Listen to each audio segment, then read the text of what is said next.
Tak ada manusia yang sempurna di muka bumi Allah ini.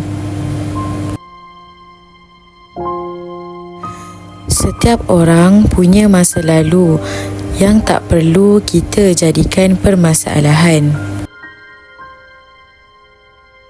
Walaupun aku tetap diam saat dibenci,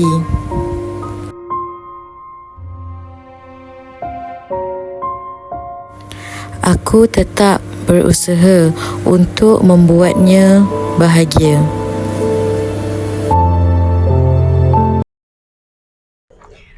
Mak, ni dah berapa kali motor ni rosak. Ni dah sakit kali tau, Mak. Siti malulah, Mak. Asyik kena gelak je dengan kawan Siti. Biar je lah dia orang gelakkan kita. Nanti dia orang penat, senyap lah tu dia orang. Alah, Mak tak nak tukar motor baru ke? Pernah ke kau tak sampai sekolah dengan motor ni? Kau pernah rasa penat ke dengan motor ni selama ni? Tak. Habis tu?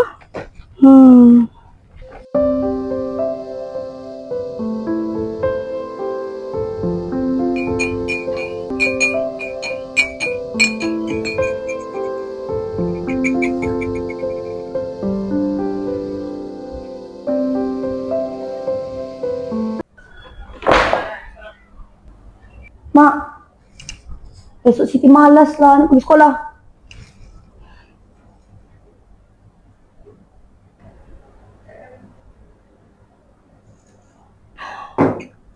Kenapa?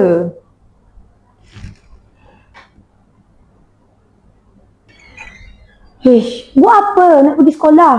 Motor dah rosak. Kasut pun koyak.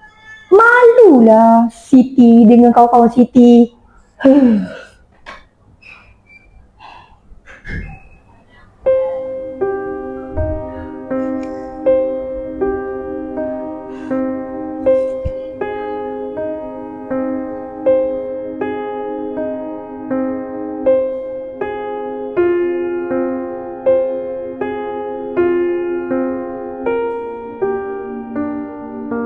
Kehendak dan keperluan memberikan takrifan yang berbeza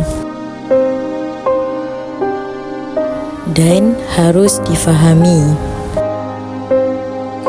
agar tidak berlaku konflik kejiwaan dalam kehidupan.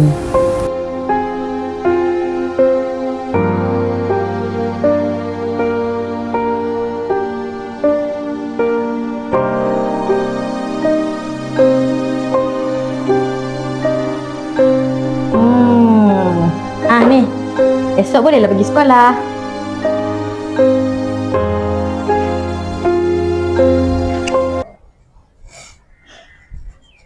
Assalamualaikum, Mimi. Waalaikumsalam. Aku dah periksa dah semua rumah ni.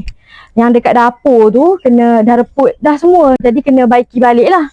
Kalau yang dekat luar ni kena cat balik, baru cantik sikit lah. Lepas tu cermin pecah tu kena baiki juga Nanti saya bagi tahu tuan rumah apa yang perlu diperbaiki. Kemudian saya bagi tahu kakak balik lah. Petang ni aku nak jumpa kau boleh ke? Dekat rumah aku kita bincang.